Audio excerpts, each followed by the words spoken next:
নমস্কার বন্ধুরা, প্রতিদিনের মতো সেই একই সেম অফিসের কাজ কমপ্লিট করে লাঞ্চ টাইমে চলে এসেছি 2টোর দিকে খেতে।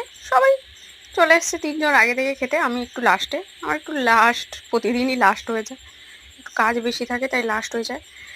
তাই আমি আর সাজিয়ে দেখাতে পারলাম না তোমাদের বিরিয়ানিটা। জাস্ট সাইড সাইড করে আলু, মাংসটা, ডিমটা সব সাইড সাইড করে রেখে দিয়েছি। এবার তোমাদেরকে দেখাচ্ছে। আর বিরিয়ানিটা সব প্রতিদিন একঘেয়ে লেগে গেছে, তাই আমি ভাবলাম যে টক দই, আলু, চিকেন আর স্যালাড যদি মিক্স করে খাই তাহলে কেমন লাগবে। সত্যি সুন্দর লেগেছিলো, আর বিরিয়ানির কালারটা যেমন না, খেতেও ওয়াও ছিল। আর সঙ্গে স্যালাড দিয়েছিল, রায়তা দিয়েছিল। মাংসটাও সুন্দর হয়েছে, বয়েল সুন্দর হয়েছে, নরম, খেতে জাস্ট অসাম লেগেছিলো। আর বিরিয়ানি মানে তো মানে কোনো কথা হবে না, কোনো কথা।